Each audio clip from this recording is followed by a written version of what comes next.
everyone, it's Shell from Scrap Secrets and welcome back to my channel. Today's video is featuring 3 birthday cards. The first one is for Brooklyn, the second one is for Madeline, and the third one is for my dad.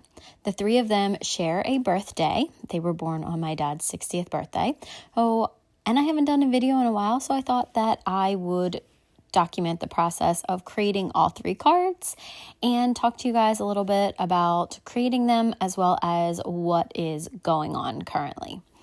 So the first card that we're going to do is for Madeline, and I'm using some waffle flower stencils. These are layering stencils, and anybody who knows me or has watched my videos knows that I love anything that is layering, stamps, stencils. I actually use layering stencils on Madeline's and layering stamp sets on Brooklyn's. So Madeline is an avid baker. When she's not cheering, she likes to create things in the kitchen. So I thought these would be perfect for her. And I hadn't used them yet. They are, like I said, the waffle flower layering stencils. I'm also using the waffle flower blending brushes. These are the thicker handled ones. These are great for anybody with dexterity issues. And I have Ehlers-Danlos syndrome, which is a connective tissue disorder where your ligaments don't tighten up over time, and sometimes I have a lot of problems holding things in my hand, grip strength, things like that. So these make it super, super easy. So you did see I used some of the smaller brushes, which are totally fine, but for big areas, I love using these larger blending brushes. Now, I haven't really done a ton of things with the blender brushes because honestly, I have not had much time to do anything with school and everything. But when I did use them, I really, really enjoyed them. So you can see here, each layer, actually, I think you can kind of see at the top a little bit, it tells you which stencil it is, and then it tells you what color or what pieces are in there. So like this one had leaves, you can see that, and then it also had some of the other elements on it. So we're going to put that to the side, and then we're going to start working on Brooklyn's card. So these dies were, I believe these are from Honeybee, and they're to create a shadow box card, possibly. I couldn't find the packaging for these, so I'm pretty sure they're from Honeybee. I'm pretty sure I got them on clearance, and I can't find them on Honeybee's website. Then I'm also using some stamps from Hero Arts, and these are the Heroscapes, which I absolutely love because you can create a scene rather quickly and you don't really have to think about it. You just kind of have to put the colors down. So I do love that. They are a little bit limiting though, especially like the pumpkin patch one. You really can't do much else with it. It really is just pumpkins. So it does make cute scenes, but they are a little bit more limiting. So if you are interested in doing like stretching your stamps, I would recommend one of the Heroscapes like this, that you can use this water for a multitude of projects rather than the ones that are like the flowers or the pumpkins, and those ones are very, very specific scenes that really only work with one thing, if that makes any sense. Sorry guys, I'm a little bit rough on my voiceovers because I haven't done this in a while. So this is a Kindred stamp set. This is one of their summer sets, and Brooklyn is my surfer girl. That child loves to be in the water. When she's not at cheerleading, she is surfing. She will go surf. They live down at the beach. She will go surfing after school. She just absolutely loves it. So I decided to do a surfing scene for her, and this was the penguin was the one that was a surfer. So I'm just using a couple colors of Distress Oxide. Again, these layer very nicely together. So I used Peacock Feathers and Salty Ocean. I believe I used one other color in this, and I think I tried to put them on the screen, so I apologize. Again, I'm very rusty at this, and it's been a little while since I've actually created the cards, so I'm just trying to remember everything that I did. So while you're watching me do the rest of this, because we're going to just kind of finish the scene, wanted to let you know what's going on.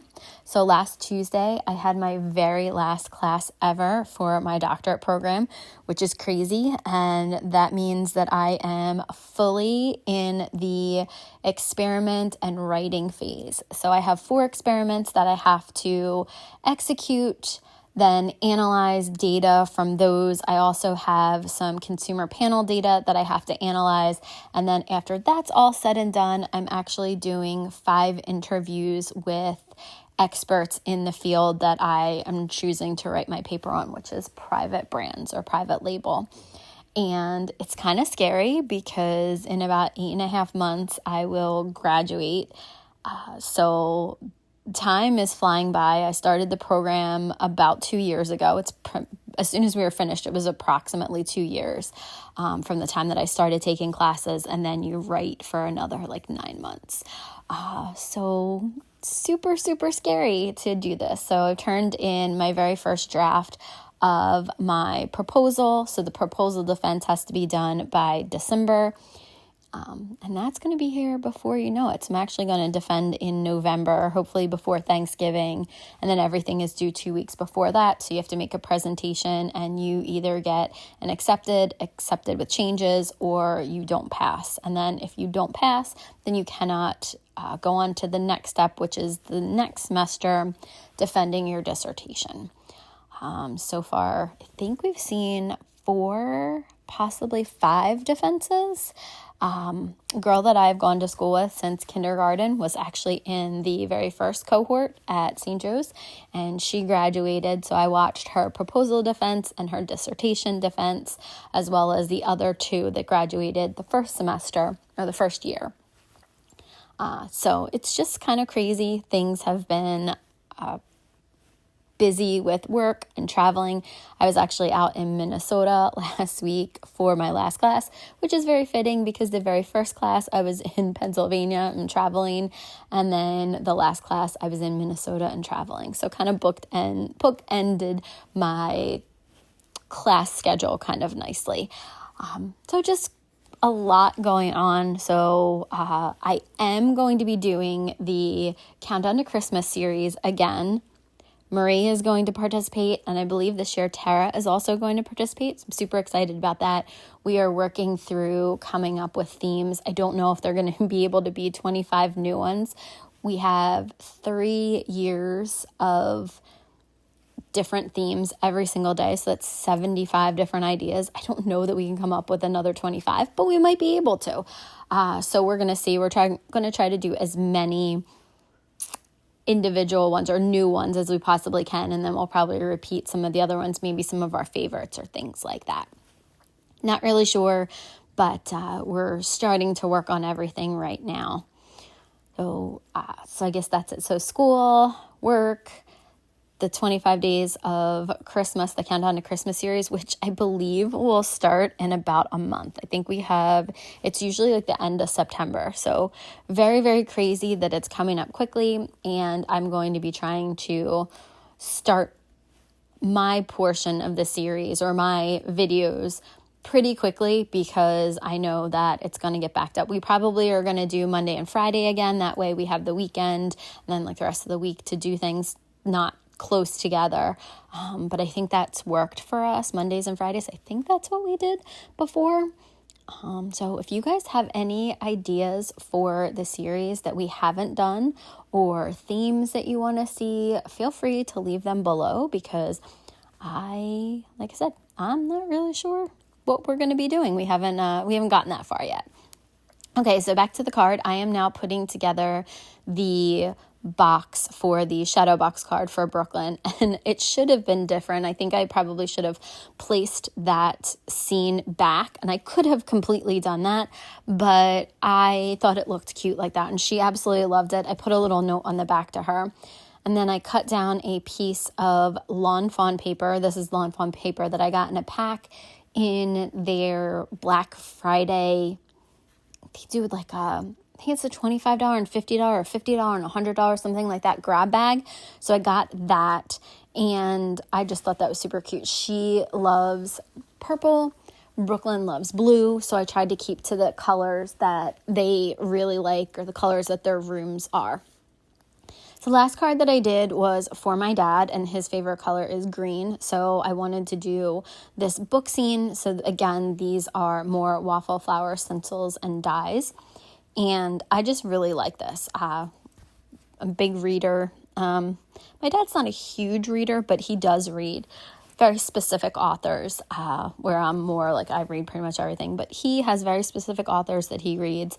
And I just thought that it was really nice. And then he's moving to a new chapter in his life. And I thought that I would just create this book.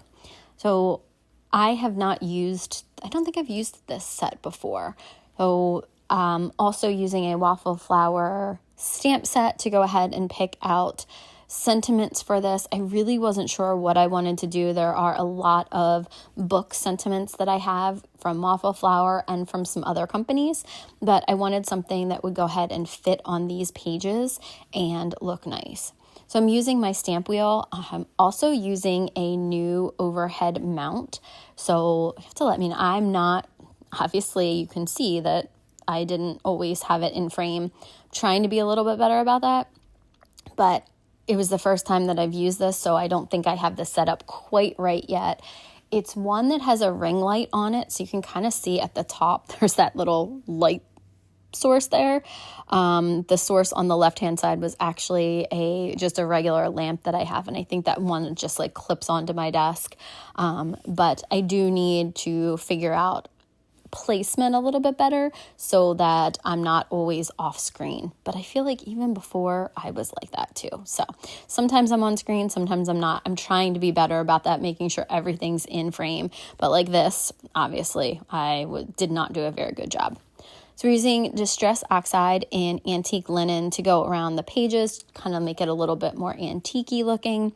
I did cut the pages out of white, but the book was out of a like cream colored. So this paper also is the same Lawn Fawn paper that I used for Madeline. I got this one in another grab bag, I think from like the year before, and it's green. It's mainly green on one side, and then the other side it's more white with like green lines. So it's just the inverse of it, and you can see there. I really like both of them.